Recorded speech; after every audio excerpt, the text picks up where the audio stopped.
कल जब अपन घर पर नहीं था तो बाबूजी ने बताया कि प्रॉपर्टी पर कोई कब्जा करने आया था। किसने टांग रखी बता। मैंने मैंने मैंने मैंने अपने लुखे बॉस के सामने खुदकने की जरूरत नहीं है। एक राउंड तुम्हारी धुलाई होगी, फिर बोलोगे मैं नहीं था, मैं नहीं था, मैं नहीं था।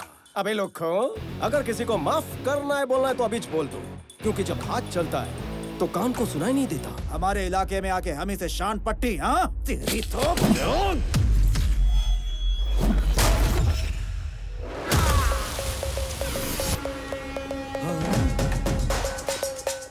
अभी तो बातचीत कर रहे थे, इसको लैंपट कर डाला। इसमें मेरे को विलन दिखाई दिया। हाँ दिखा तो। If I see a villain in you, you will see a hero in me. तेरे अंदर का विलन फड़का तो अपन के अंदर का हीरो धड़का। तो जब भी आता है अपन के सामने कोई विलन, नहीं होता उसका पुनर्जन्म। तू और तेरा हीरो दोनों यही मरेंगे। ये लोग के सीख डायलॉग कैसे मारते हैं।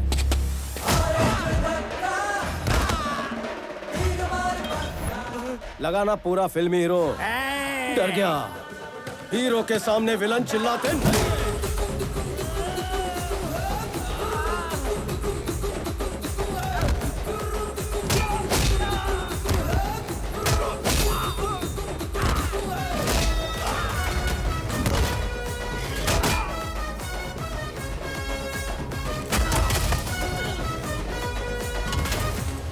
तेरी प्रॉब्लम क्या है? क्या प्रॉब्लम है? क्या प्रॉब्लम है? क्या प्रॉब्लम है? देखिए भाई, हमारे अंदर से विलन बाहर आता है ना, उसी तरह इनके अंदर से हीरो बाहर आता है। सच कह रहा तो हूँ। क्या तू मुझे चुप करवा रहा है? चुप रहिए। ये जो आपका गुस्सा है ना, इसे शांत कर लीजिए। भैया आपको प्यार से समझाएंगे ना, इनके पास हर समस्या का हल है। हाँ? तेरी प्रॉब्लम क्या है छोटे? मम्मी को दांत चाहिए। तो मैं दांत कहाँ से ला कर दूँ? कल कोई घर आया था, दांत पीस कर बात कर रहा था। मम्मी को वही दांत चाहिए। दांत पीस के बात करते हैं ना, अब आपके ये दांत ले जाएंगे। हंसिए थोड़ा और। अब उधर देखिए। तेरी समस्या क्या है छोटे? गेल सपा तने शू कहूँ, मेरा गठबंधन नहीं हुआ। तो क्या मैं तेरी शादी करवा दूँ? ये तेरा दलाली का डंडा है। ये मुझे दलाल बोल रहा है रे? मुझे दलाल समझ कर रखा है क्या? हो गए खुश? मिल गई खुशी? ये मुझे कितना मार रहा है रे? मैंने अपनी पूरी लाइफ में इतना क्लियर आदमी कहीं नहीं देखा, समझे ना? आपको सवाल पूछना नहीं आता है और भैया को दोषी बना रहे हैं। हंसिए थोड़ा और। उस तरफ देखिए।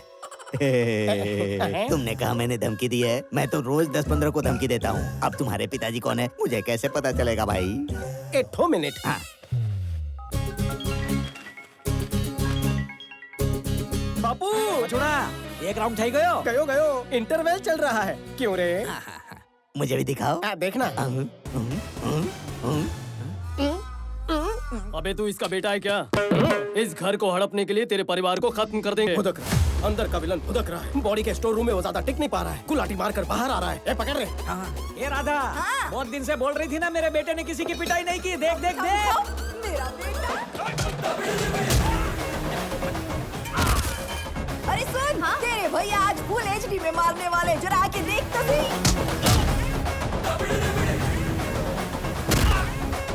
बेटा, वो जो टकला है ना, उसको मेरी तरफ से भी 2 टपली लगा देना, वो भी जोरदार। मम्मी को डराता है, मेरी माँ को डराता है। ए, शूट। ऑडियंस सिटी बजाओ।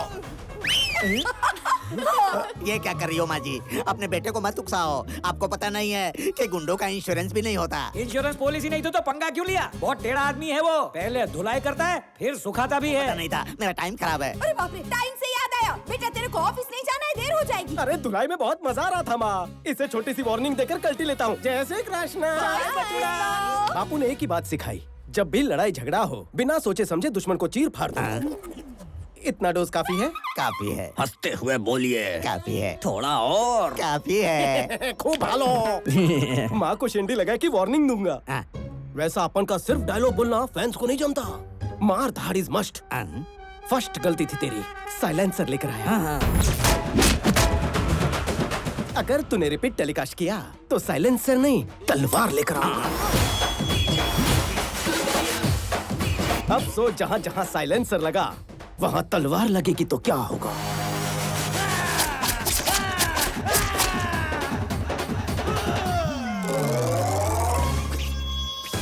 कट गया। थैंक गॉड, मैं तलवार लेकर नहीं आया, वरना गब्बर आज ठाकुर बन जाता। हाथ धोने के काम आते हैं। हाँ, हाँ, यूज देम, समझा? हाँ, हाँ।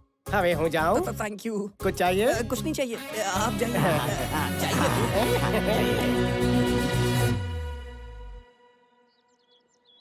आनंद कहाँ है? तैयार हो रहा था।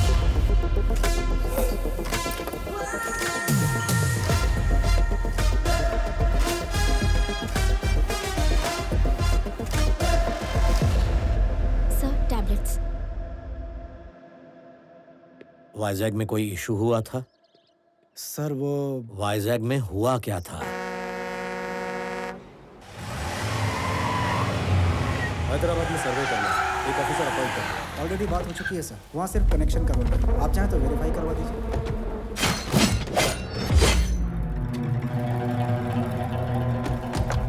कौन हो तुम? तेरे 200 एकड़ पर हमने जैसे ही पैर रखा तो तुमने पूछ लिया कि कौन है हम। 682 स्क्वायर किलोमीटर के इस वाइजाग शहर में तुम आए, हजारों लोगों को नौकरी दी, करोड़ों का प्रोजेक्ट बनाया और यहाँ के लोगों के नेता से पूछा तक नहीं तुम्हें यहाँ आने की परमिशन किसने दी? प्लीज सर, शांत हो जाइए, बैठकर बातें करते हैं। शुक्र मनाओ कि हम बात करने ही आए हैं, वरना ना तो ये आदमी होते और ना ही तुम जिंदा होते। क्या कह रहे हो? मेरी बात तो सुन लीजिए। पहले मेरी बात तुम सुनो। जब तक तुम्हारी ये कंपनी यहाँ है, पूरे बिजनेस का 10% हमको मिलना चाहिए। सर, लोगों की मेहनत से कमाए पैसे मैं आपको ऐसे मुफ्त में देकर उनका अपमान कभी नहीं कर सकता। I am sorry sir. वहाँ 50 लोग थे और इसने हाथ भी नहीं उठाया तो ये वहाँ से बाहर कैसे निकला? पिताजी हमेशा एक बात कहते हैं, दो इंसानों में जब झगड़ा हो तो पहले हाथ उठाने वाला कॉमन मैन होता है, लेकिन जो टेबल पर बैठकर बातचीत से हल निकाले वो बिजनेसमैन होता है। कंपनी में काम करने वाले गद्दार लोगों में अगर थोड़ा सा भी दिमाग होता तो आपकी ही भलाई सोचने वाले कंपनी के मालिक की तरफ आप सब होते, ना कि आपको धोखा देने वाले के साथ। ये सिर्फ आपको खर्चा पानी दे रहा है, तरक्की का लालच देकर आपका इस्तेमाल कर रहा है, लेकिन आपके बुढ़ापे की सिक्योरिटी के नाम पर कुछ नहीं हो रहा है। जरा सोचो, तुम लोग जो भी कर रहे हो बच्चों के लिए ही ना। कल जब वो डॉक्टर इंजीनियर बनेंगे तो क्या कहेंगे, मेरे पापा ने 10 लोगों को मारकर फीस भरी। तुम सब ये छोड़कर ईमानदारी से पैसे कमाना चाहते हो, लेकिन तुम्हारा बैकग्राउंड देखकर तुम्हें नौकरी कौन देगा? मैं दूंगा।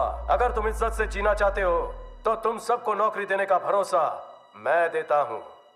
रोज सिर्फ 8 घंटे का काम, आधी रात को आने की जरूरत नहीं है। 60 साल की उम्र तक काम करो, उसके बाद तुम्हें कंपनी पेंशन भी देगी।